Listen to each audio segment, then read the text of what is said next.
Episode 208 of the Outdoor Biz Podcast with Kurt Gauss of GSI, brought to you by Liberty Lake Design Works. When I'm looking for an innovative marketing approach, packaging design, catalog, and web development, I call outdoor industry veteran Marty Heister at Liberty Lake Design Works. Marty has gathered a team of experienced outdoor industry freelancers providing expertise across a broad range of marketing services. Visit Liberty Lake Design Works to discover how collaborating today's technologies with talented teams delivers brand success. I believe achieving success in the outdoor biz is dependent upon embracing the outdoor lifestyle and learning from outdoor leaders that came before you. If you agree, then listen up for tips, advice, and hacks about growing or starting your career in the outdoor biz. My name is Rick Sayes. Welcome to the Outdoor Biz Podcast. Today's guest is one of our outdoor design wizards making the cool product we just can't live without. He has degrees in design from Notre Dame and the University of Wisconsin-Milwaukee. He's taught product design and led undergraduate and postgraduate programs of electrical and electronic, robotics, and product design at the University of the West of England. And he's led the design efforts for over 13 years at GSI Outdoors. Kurt Gauss, welcome to the Outdoor Biz Podcast. Hey, Rick. Nice to hear from you. Yeah, good to catch up with you. I spent a little bit of time with you at the OR at the end last day. That was pretty crazy, but it was always fun to get together.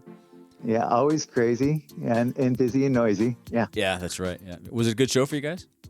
It was huge. We had our new the ultra thin Pinnacle Pro Stove there, Oh, right. and I saw that. that got a lot of attention and snagged a couple of awards. And Nice. that's always fun. That was a project that I've been working on that project probably for over 4 years. Wow. Yeah. With the original mandate coming from one of the owners saying, "Make me a stove that's thinner than a MacBook Air." Oh, wow. That's and cool premise. cool specific direction. Thermodynamically, yeah, thermodynamically, darn near impossible. Wow. So had to bone up on how to design for hot heat and gas and combustion. And I'd done some smaller backpacking stoves, so I had a background in it, but never anything this complicated. Well, and you nailed it. we broke some barriers, and it'll be in the stores in July, probably Right on. June, July. So Right that's on. cool. That's right around the corner. Oh yeah. Yeah. So how did you get introduced to the outdoors? Hiking and camping and all that? My father grew up on a farm, and his idea of vacation, summer vacation property was to buy a farm. And so, much to my mother's chagrin, he bought a farm. We're going where? My mom kind of wanted the lake house in north of Milwaukee, Wisconsin, but he got the farm. And so from Memorial Day through Labor Day, we were basically dropped off. And I had 3 older siblings, and we had 70 plus acres just to roam, and tree forts and camps and teepees and sweat lodges and ponds and fishing and all that. How fun is that? Yeah. Yeah, it was pretty fun, and also learning the trade of farming, and because I did hay bales when I was a teenager, and that was good hard work. Yeah. And mucked out barns and stuff like that. So you get over some of your phobias really quickly when you work on a farm. That's right. Did you guys also grow veggies and stuff? We didn't. Well, we had our family veg plot, which was probably 20 yards by 20 yards or something like that. And the biggest challenge there is to keep the rabbits out and the deer out. And the deer out, right? Lots of chicken wire. And but about a quarter of the farm actually was working fields, and so we would actually lease the fields out to our neighboring farms, and they would grow alfalfa and corn and rotate crops through that, and then the rest of the land went from bog up to forest, and really pretty part of Wisconsin, the Kettle Moraine, up near Plymouth. If any of you know about Plymouth, Wisconsin, used to be the cheese capital of the world. I'm sure a few of our outdoor listeners know about that. All the folks that live up there in Green Bay and Appleton. Us cheddarheads. That's right. Yeah. So and then I'll just continue. And then after that, when I was in my late teens, my dad had sold the farm, and we got interested in sailing again. My dad had sailed a bit, and he bought a little 17-foot day sailor, and we kept it down at the community sailing center in Milwaukee. And basically, I would play on that boat. And I lucked into a job at the yacht club running the race committee. Wow. And so very soon after that, I started to get invited onto people's boats, and I learned the trade of racing sailboats. And, cool. And then I started teaching sailing, and I really fell in love with the whole mechanism of teaching and what that offers. And so lots of time spent on a farm and lots of time spent on the water, and I still hold those really near and dear. Well, yeah, that'll solidify your love for the outdoors, that's for sure. And that kind of explains a little bit about the education and background, because my next question was, you have an impressive product design and education background. What inspired that? Was it the learning the aspect of teaching when you were teaching sailing? Yeah, that certainly was super rewarding. I also come from a family of educators. My siblings are educators, and so very, very quickly saw how that went and how rewarding that is. So very quickly on, I was in an apprenticeship in an architecture studio, and I met up with one of their architects, and he was going to Illinois Institute of Technology and studying to become a university professor, and that planted the seed way back in my head that all right, I'm going to go for my undergraduate, and then I'm going to go for my postgrad, and I'm going to teach in a university someday. Very cool. And that led me down the track. And well, you want me to tell you the whole story? I can lay that. Sure. Yeah. So I did my undergraduate, and 3 years into the profession, my boss said, "Kurt, it's time for you to go and follow your dreams. And you're really valuable here, but I can't offer you much more, and Milwaukee's not going to offer you much more." So I cast my net out to postgrad schools, and University of Notre Dame hired me as adjunct faculty. And the great thing about that is there was no tuition, and I got a paycheck. So that's great. Yeah, I was able to come out of my postgrad degree with all my student loans actually paid off. Wow, very cool. That's great. Huge. That's significant. Yeah. And then I got a job at the University of Wisconsin Stout, and for a year. And then very quickly during that year, I found out about a technical degree college in Montreal that wanted to start up the first English-speaking product design program in French-speaking Canada. And I was hired. And so I immigrated to Canada, got my citizenship, learned French, and because all the paperwork from the government came in French, and built a program. And that must be fun. It was huge. And it was really good.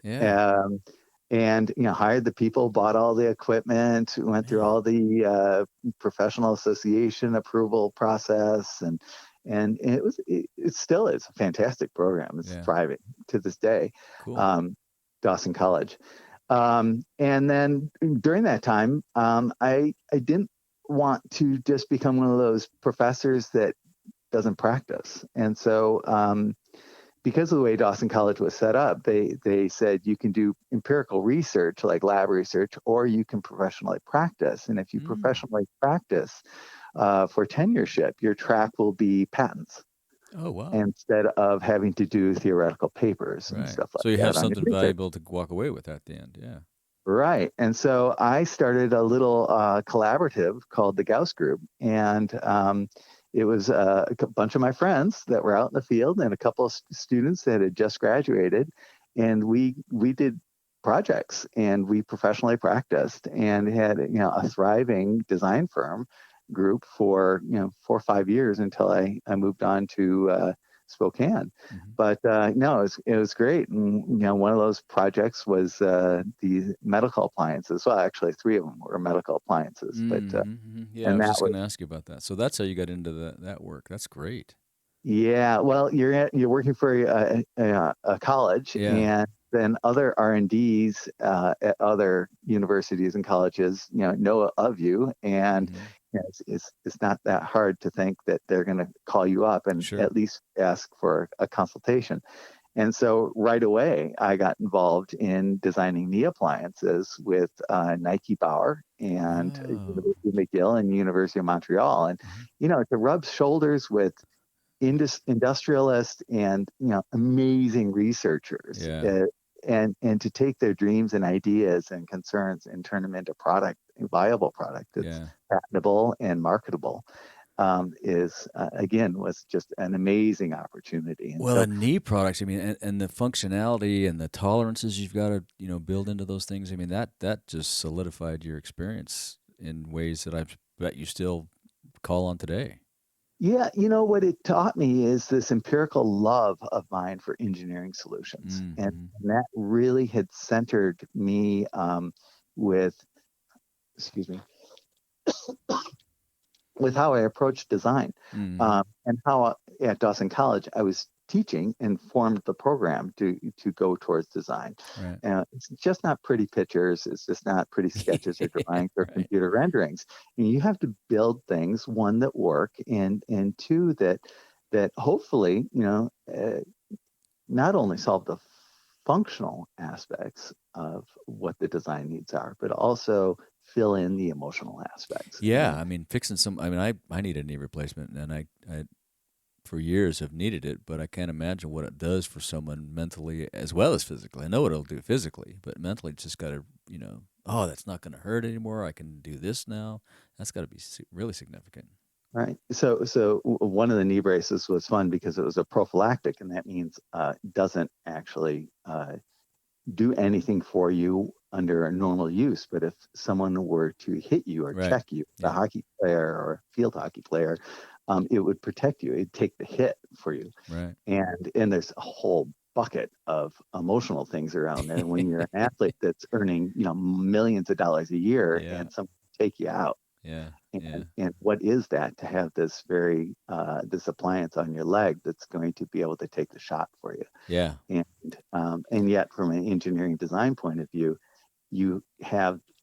everyone has their own, it's called pathology. Your leg moves differently than my leg. Our bones are built differently. So how do you build a brace that's not a custom workup for everyone, that actually can be adjusted to everyone's pathology and moves exactly as their leg moves without putting any kind of odd movement into it, causing injury?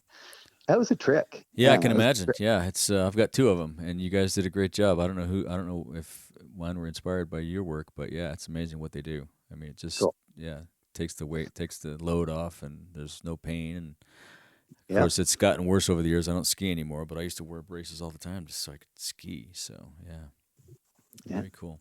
And so you've had a couple of different stints at GSI with some academic work in between at the University of the West of England. Tell our listeners about that. Yeah. So how it happened is, obviously, we've talked about the love of teaching. Yeah. And I was teaching at Dawson College and running that program before I came to GSI. And GSI was one of my clients when I was running the Gauss group. And so I consulted with GSI Outdoors for about 3-4 years before I actually moved in-house and took the bite to actually step away from teaching after a decade and a couple of years, and to go do a deep dive into industry and join this fantastic young company with a really fun ownership, and build the brand and build through design. And Johnny Ives talks about this with Apple. And if we look at the top Fortune 500 companies, they grow through design. They don't grow through sales, and they don't go through advertising. Those support great design. And so here's this, GSI Outdoors, a small company that does cookware and known for its enamelware, right?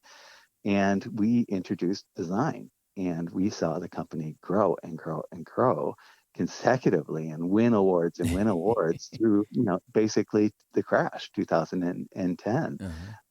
And coming into that crash, I had married and we had two sons, and one was 2008-9 was 4 months, 5 months old, and the other was 2 months and 5 months old. And both my wife and I had lived abroad, and we thought it'd be a really cool time while the children are still very young before they have strong friendships with people, with their classmates and stuff. Right. It'd be a fun time to see if we could do something and move abroad and live that expat life. So I cast my net out for teaching jobs because I'd been now professionally practicing with GSI for almost 10 years. And I thought, oh, okay, I've kind of got this decade worth of teaching going. Yeah, let's see what teaching's going to be like. Right. And I interviewed with a couple of universities, and the one that popped up and offered me a position that would really work well with the family was the University of West of England, because it spoke English, and so we wouldn't have a language barrier, although I speak French and English. My wife only speaks English, and with two babies, she didn't want to take on a language too. That would have been really a challenge.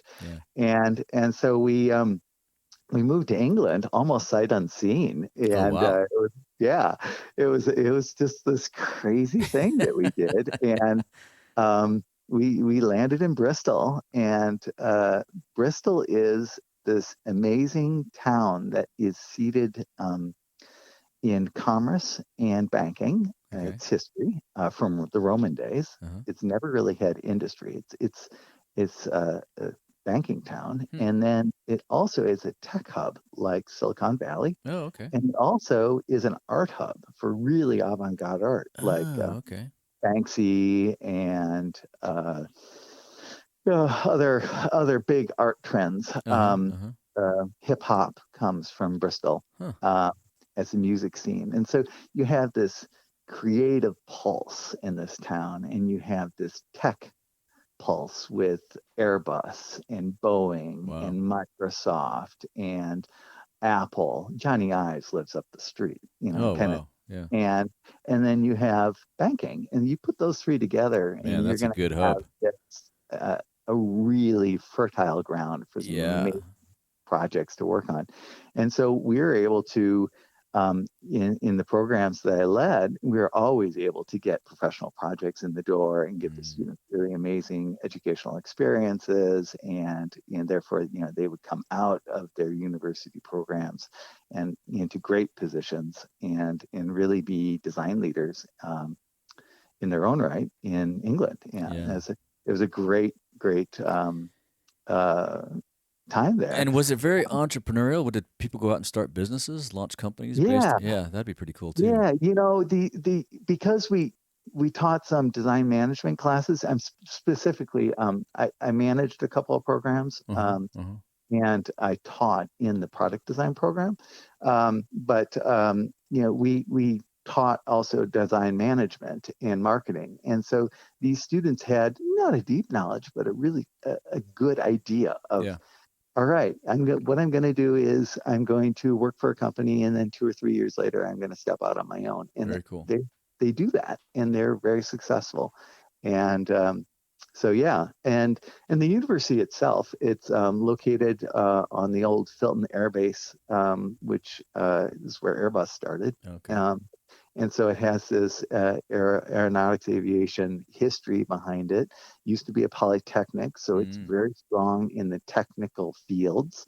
And it was a perfect match for someone with my kind of engineering-based product design approach to come into a program and push. Now we do real world design here, not pretty pictures. Right. Well, it must have been fun too for your family and your kids. I mean, being around all those young creative people and having the the banking business there to help support financially. What a blast, man. I can't imagine. And just the whole history. And England is really about history. Right. Every weekend we go out to National Trust, and explore, and camping, and traveling up to Scotland and over to visit friends in London and Wales, and everything's so close. It's a couple-hour drive away, but it's really cool. So how did GSI lure you back from that? Really interesting. They always said, "There's a door open here, Kurt. We know that you love to teach, and we totally understand what you want to do with your family, and that this is time for you to do it." I don't know if they're really happy about seeing me walk out Yeah, in right. 2010, Right. but without necessarily knowing if I'm going to come back. But they always had the door open, and about 3 years in, Sarah and I my wife, we were thinking, I think we want to actually start looking at returning to the Pacific Northwest area, and either Canada or the United States. And where would we want to go? And so we did the pros and cons thing that everyone does. Yeah, yeah. And we looked at each other and go, Spokane? We could move anywhere we want. And when we left Spokane, well, I'll back up. When we came to Spokane, Sarah came to Spokane as a Gonzaga University student, and I came to Spokane after Dawson College, and around 2000, Spokane was just starting to move, and its art scene was just starting, and its craft beer and whiskey and wine was just starting to come on, and it has universities there, and it has hospitals, and it has all the elements. It was just starting to come on. By 2010, it was starting to really roll, and then the recession came in. And then when we decided to come back, it had really started to move, and it's really, really becoming a very cool town. Yeah. That's so close to the outdoors. There's 50 lakes, 50 rivers, 50 mountains within 50 miles. Oh, cool. Yeah. No, that's a great spot. I mean, for outdoor stuff, if you want to go do anything outdoors, Spokane is a great hub. You're right. Yeah. So I had the door open to me, and basically the position was to lead up the design team, and that's graphic and product and engineering, and all the marketing and the marketing from a brand position. And I collaborate on the marketing with director of sales, and so he kind of takes a lot of the sales issues around the marketing, the sell through, and I take all the branding aspects of it. And I like that way that's set up. That makes a lot of sense. It does, especially if you're really trying to have a design-led company. And granted, we all have to make sales, and so at the end of the day, it's got to go out the door. Sell a product. So you just can't bomb your company by having these great branding initiatives without sales to back them up. Right. But it's a fantastic opportunity. So it was kind of easy. And we knew we knew the town. When you move into a new town, it takes you years to adjust, but we knew it. And so it was easy for the family, easy for GSI, and just made sense. We're going to take a little break and give some love to our episode sponsor, Creative Live. We'll be right back. Level up your creative game for free today with Creative Live and their amazing selection of live and on-air classes. With over 1,500 curated classes in photography and video, money and life, craft and maker, art and design, and music and audio, there is something for everyone. Watch their on-air broadcast for free or buy a class and own the content for life. Go to theoutdoorbizpodcast.com/creativelive and start building creative skills from the world's top experts today. Now, back to the show. Let's shift gears a little bit and talk about, I love how your products just function and work together. I originally went to school to study architecture and never continued on with it, so I have that in my background. But, your products I used your new coffee setup over the weekend, and it's just like, it's tight, it's clean, it works, it doesn't take up a lot of space in your pack. It's just great. So where do your ideas come from? Where does that design ethos? Well, funny you say that. They're very pracmatic. What we really did is we looked at the value proposition for the people that were using our gear. Now, GSI, we make cookware and we make hydration stuff, bottles and stuff like that. So when you're going out and hiking, you have to basically carry water, and you have to carry your cookware, right? And then you have your plates, cups, and bowls, and aside from that little Boy Scout aluminum mess kit, which was kind of awful, that we all grew up with, right? Everything We stuck all had into one of those. Yep. we all had one of those. There hadn't been a lot of really this infilling.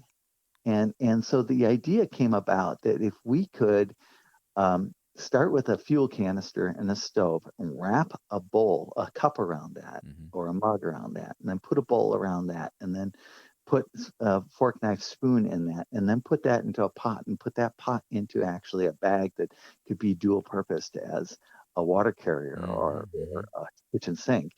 You start to win. You start to increase the value proposition because now you're getting more function for less space. Right. Big time.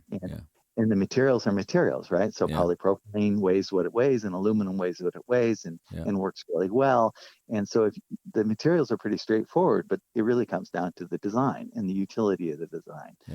And so we started infilling, and that 2008 Dualist Award, Backpackers Award, was a great confirmation that we're on the right track here. And then we kind of rolled that out into pots and pans, and there's a funny little anecdotal story about MSR coming over to us and admitting, yes, we were inspired by your design. Yeah. Well, nice of them to come over and tell you that.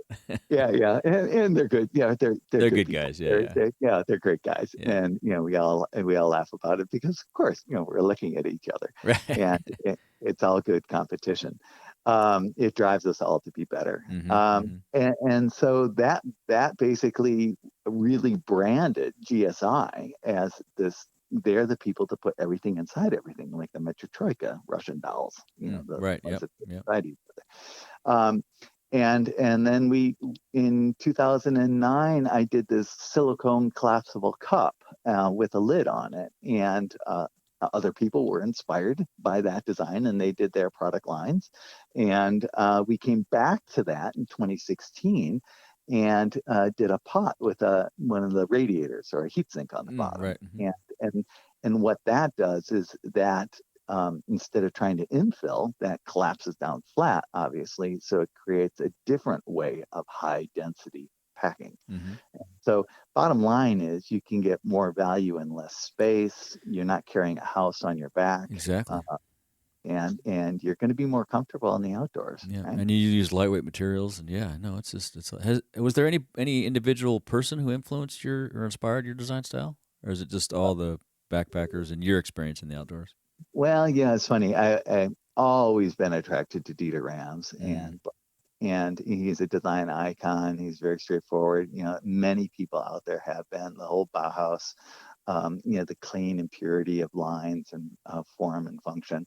Not the form follows function or function follows form, but it's and function. So that cleanliness, and then just my pragmatic approach that I really start from the engineering solution, and then I work out from there into what the brand wants to align with as a brand and aesthetic. So we look at the brand value points for utility and solve those, and then we go into the brand styling. That's great. Yeah. And that's just the way I do it. Other people do it the opposite way. There's probably no right or wrong. I just think it's easier to solve the engineering before we step into the actual aesthetics. Yeah. No, that makes sense. Yeah. No, there is no right or wrong. You're right. There's a bunch of ways to slice that apple. Have you had any mentors that worked with you? Interesting. I've had very few people that have mentored me, like been the type of person that can advise me through my career. Although I've been a mentor for many students and young professionals. There was one professor at the University of Bristol when I was at the University of West of England, and we were doing a collaborative project to bring our schools together into the Bristol Institute of Creative Technology. And this was like a Bell Labs of the 40s and 50s, where you put technology and artists and industrialists all in the same room, and you just do this crazy projects involving AR and computer technology that David May brought in, and his group from the University of Bristol, and my electronics and robotics and product design from UE. And it would have been great. It never came to fruition, but during those years that I was working with him, he was so inspiring and so great in his counsel that I would say that he was probably my mentor while I was in England. Gotcha. And a really cool person. That's good. Yeah, it's good to have someone like that. Yeah. So you must be outside all the time. Do you have a couple of favorite spots? Not out. Nobody's outside enough, is how I feel. But you must get out to test products and test ideas. And do you have any favorite spots you like to go to? Yeah. Well, certainly. In my outside time, I have two young boys, 11 and 13, coming on. And we mountain bike and we ski, and we love it. And there's a local local mountain biking area called Beacon Hill, just on the just outside of downtown. It's so easy to get to, 10-minute drive from my house. That's great. And it has miles of mountain biking. And so we do that pretty much 8 months of the year. And when we're not doing that during the summer months, we're hiking in the Pacific Northwest sometimes we get out to the Bellevue area and we do some sailing. So cool. Fun. So you do a lot of different stuff. Yeah. Yeah. And then in the winter, we Nordic ski and we alpine ski. Cool. And because we're in the Pacific Northwest, we have plenty of that around. Yeah. Mount Spokane has a great little community mountain and community alpine and Nordic ski area. And Spokane Nordic Ski Association, I volunteer for them. And, cool. Yeah. That's fun. Like that. Is there any place you haven't been to that you'd like to go visit? Spend some South time? America. South America. Oh, yeah. Where in South America? Well, of course, everyone says Chile, right? Yeah. You get down towards Patagonia and start to see that kind of stuff down there. Would be really, really an amazing adventure. But we're going to have to brush up on our Spanish before then. Well, they speak a lot of English down there. I was down there. We went down, spent some time in Santiago, and then went to Antarctica. Spent some time in Ushuaia before we left. And you're right. That is just, it reminds me of the Sierra a lot, actually. It's pretty rugged country. There's just a wide variety of terrain to go visit. And I want to go back because I was just traveling through to get to Ushuaia to get on the boat. I didn't see much of it, but yeah, it's just amazing. And so you do a lot of outdoor activities. You sail, you ski, you hike. Any climbing or? Well, we haven't done much rope climbing. We have the kit, but it just, how do you fit it all in? It's hard. What we do, most of my skiing on Saturdays is I lead a 10 to 15-year-old a class called Spokane Nordic Rangers. Oh, cool. And it's for our local Nordic Ski Association.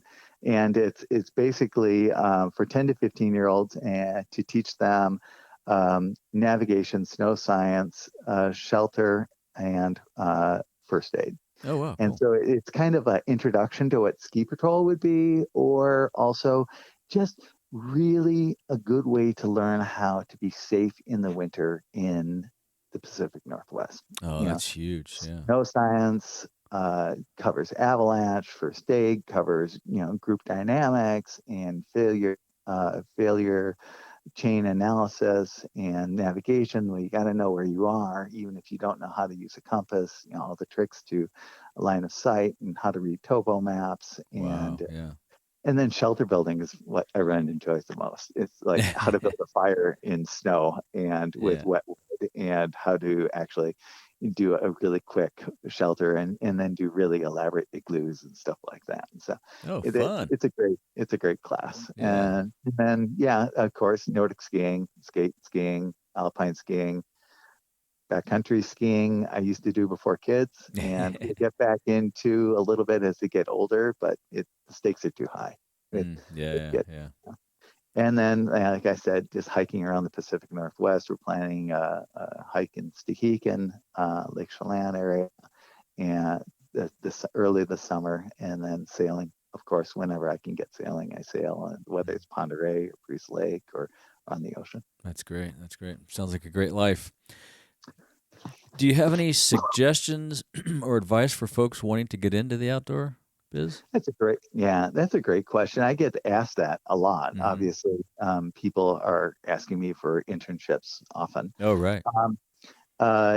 Well, there's two sides of the outdoor business. There's the sales side and customer service side, and there's the design side. And so if you want to get into the sales side, my advice is get a job, an entry-level job in a customer service. And that's going to be taking care of, either end customers or buyers for, your accounts like REI and such like that. Yep. And what that teaches you a whole lot about the business. It teaches you about the issues of, closing a sale and customer support after the sale, and that whole ecology and ecosystem there. And then if you want to get into design, a lot of people say, oh, I love the outdoor world. I want to get an internship in a design office in the outdoor. And that really casts a very, very small net. Yeah. Very small net. And I would say, most of the people I've hired have had experience not in the outdoor industry. They've had broader experience, which is actually, from a design director's point of view, what you want. What kind of skills from designing washing machines in Kalamazoo, Michigan, can you bring to GSI? Exactly. Yeah. There's something there. Yeah. That wouldn't be there if it was an incestuous move from moving from, say, MSR to GSI or something like that. Yeah, that's a good point. So really look for internships, and for me, from again design director's point of view, get an internship. Whether it's a non-paid internship during the summer or a paid internship after graduation, where you're just getting basically minimum wage and doing the scut work. Yeah. That is what I want to see. I want to see how you work with people. I want to and what you do with your time as a person working in a group, and how you can talk about that and bring that experience forward. It's a lot about group dynamics in a creative world, and so you want to make sure that person that you'd be looking at has had some experience in a design firm. Yeah, no, that's great advice. I tell people the same thing. I mean, I used to tell people a lot of times wanting to get into sales, you got to go work retail. If you have no retail background, yeah, exactly, same thing. Seeing what the customer does first, you can't help us. So yeah, that's good. And that retail would obviously support if you wanted to get into customer service, in-house sale, customer, exactly. and work in retail at an REI. Of course, that's just going to be perfect. Yeah, exactly. Yeah. So you get out a lot. Do you have any other daily routines to keep your sanity? Do you meditate? Yeah. My wife and I we wake up at 4:30, 5 o'clock, and do our morning yoga together while the house is still quiet. Yeah. And then we adopted this crazy dog. Is 14. We did the DNA test on her, and she's got I don't know, I probably have the number wrong, but 10 different mixes in her, from lab to Great Pyrenees to Pit Bull to Border Collie, to on and on and on. But she kind of looks like a Border Collie lab mix, and cool. But it seems that she only has one speed setting, and that's full on, especially if she sees a cat, a squirrel, or a skunk. She even kicks the hyper gear. And this dog, you can't tire her out. So there's usually a morning run instead of a walk, which I'd rather do in the morning with her. And then certainly there's all the weekend things, and our weekends are pretty full. And sounds like it. Yeah. We try to fit some bike maintenance in and some house maintenance in, but oftentimes this gets trumped to the pursuit. Yeah, that makes sense. No, we didn't need to clean the chains. Let's go and ride. Yeah, we can do that later. We can do that later. How about podcasts or books? Do you give books as gifts very often, or some of your favorite books? I don't give books as gifts. I read kind of to escape. Yeah, and so So I kind of stumble over that question. That's okay. I'll go for a sci-fi novel or a spy thriller that just takes me away. And then podcasts. Well, because of my love of sailing, I love to listen to wooden boat building podcasts. Oh, cool! Yeah, and sailing adventure podcasts. These people that are taking their families or taking themselves around the world and doing that. That's just living vicariously and for them. And TED Talks. I love TED Talks, and a year good. program. It's great. Oh, thank Yeah. you. Yeah, yeah. Yeah. Have, Work, working in Spokane can be a little isolating. It's not yeah, like yeah. Seattle, but there's design firms around. And so if Mm-hmm. I can network vicariously and hear what's going on with other people, that's great, because we don't get time to do that when we're at OR. Yeah, no, you're right. We don't. We're so busy. Yeah. Have you been to the Wooden Boat Festival? I have not, Oh, but you got to go Fort to that. Thompson is where I'd like to retire for Oh, sure. okay. Yeah, yeah. You've got to go to that. I went up there one time to visit a buddy of mine who lived there for many, many years, and that was going on. Man, that some of the work, design and craftsmanship, and that thing is amazing. Beautiful work, beautiful boats. Yeah, You yeah, would love it. certainly. Yeah. So, what's your favorite outdoor gear purchase under $100? Here's your chance for a Oh, plug. wow. Yeah, a chance for a plug. Yeah. So Or I not. work in the company where, fortunately, I get R&D samples. Yeah. So take all of that stuff off the list. Yeah. Now, and those are all things that are under $100. So I have to go and say that my favorite purchase as of late, and it was a little more than $100, is a pair of Solomon hiking boots. Okay. They were and they still are fantastic. They just work so well. And, boots are really personal things. But these just, cool. I look forward to putting my feet in these things. And yeah, nice. I can't have said that about a lot of boots in my history. I'm the same. Yeah, I wear a Solomon as well. Cool. If you had a huge banner at the entrance of Outdoor Retailer, what would it say?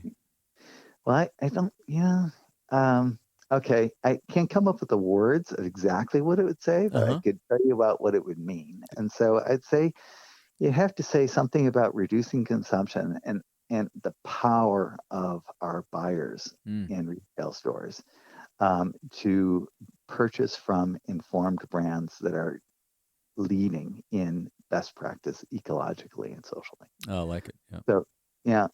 We got, right now with COVID, we're really seeing our world just change. And obviously, before COVID came in, the big noise in the room, the big elephant in the room was our environment and how fast it is changing. And buyers have tremendous power to scrutinize a company and hold a company to accountability and not buy from a company that is not doing all that they can do to reduce the ecological footprint.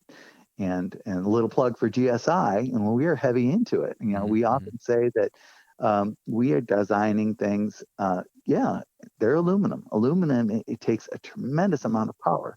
So we're going to design it really well with tons of integrity and utility, and it's going to last for generations. Right. Yeah. Your kids are going to have this, and maybe their kids. And then we win. Yeah, then from the social point of view, of course, all our factories, we audit our factories over and over and over again to make sure that factory workers have the best working conditions and are paid fair wages. And we're very, very strict on that. And so I think that there needs to be more companies like ours. And I think that the buyers are really the ones that are going to yeah, that's a good point, and we're getting there. There's a long way to go, but we're getting there. Yeah, no, that's a good point. As we wrap up, is there anything else you'd like to say to our listeners or ask of our listeners? It's just been really enjoyable to chat with you this morning. Yeah, thank you. It's been great. Go through some of these conversations. It's been good. Yeah, it's always fun to hear everybody's history. Yeah, and if people want to follow up with you, how's the best way to reach out to you? Is it? I'll say through LinkedIn is cleanest, or what? Yeah, LinkedIn is cleanest. Or they could, call the GSI main line. I can't have a lot of calls coming right into my office. I'm, too busy for that. But LinkedIn would be the coolest way to do it. Okay, cool. We'll put a link to your LinkedIn profile.